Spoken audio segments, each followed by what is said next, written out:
देखिए आज हम यहाँ पे क्या पढ़ेंगे, रैम्बिंग वर्ड। रैम्बिंग वर्ड का मतलब होता है एक दूसरे से जो मिलते जुलते शब्द होते हैं उनको क्या बोलते हैं, रैम्बिंग वर्ड। उनका उच्चारण एक सा होना चाहिए, जब हम उसको बोले तो एक सा होना चाहिए, ठीक है। रैम्बिंग वर्ड वो होते हैं, लेकिन एक सा होने का मतलब ये नहीं है कि उनका कोई अर्थ ना निकले। ऐसे शब्द जिनका अर्थ हो और वो बोलने में कैसा हो, एक सा उच्चारण देते हो, ऐसे शब्दों को हम रैम्बिंग वर्ड बोलते हैं। जैसे यहाँ पर लिखा हुआ है ओल्ड। ओल्ड ओल्ड का क्या मतलब होता है, पुराना।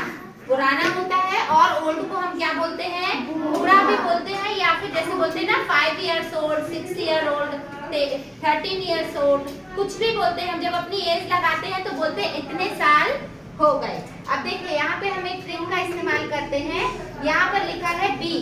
बी है तो बी में हम क्या करते हैं, ओल्ड जोड़ देते हैं। बी में हम क्या करेंगे, ओल्ड को जोड़ देंगे। ये बी में हमने ओल्ड जोड़ा तो इसका क्या मतलब होता है, बोल्ड। जब बी में हमने ओल्ड को जोड़ दिया तो ये हो गया बोल्ड। बोल्ड का क्या मतलब है, बहादुर और निर्भीक, मतलब जो किसी से ना डरता हो, है ना।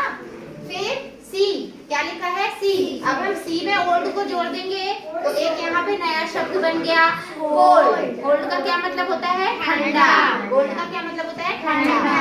अब यहाँ पर लिखा है एफ। एफ में हम क्या जोड़ देंगे, ओल्ड। तो हम जैसे ही एफ में ओल्ड जोड़ेंगे तो ये बन जाएगा फोल्ड। फोल्ड का मतलब होता है किसी चीज को मोड़ना, है ना। फिर हम जी, जी में हम जैसे ही ओल्ड को जोड़ेंगे तो क्या हो गया, गोल्ड। गोल्ड का तो मतलब सब जानते हैं, सोना।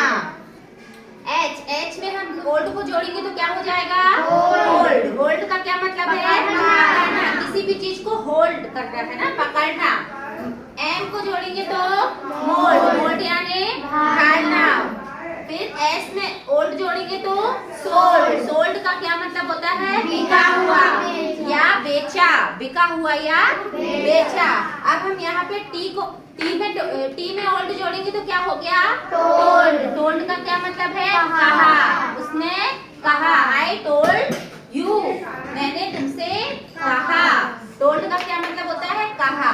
तो इस तरीके से हम इस ट्रिक की वजह से हम रैम्बिंग वर्ड को भी पढ़ सकते हैं, ठीक है। आ गया समझ में।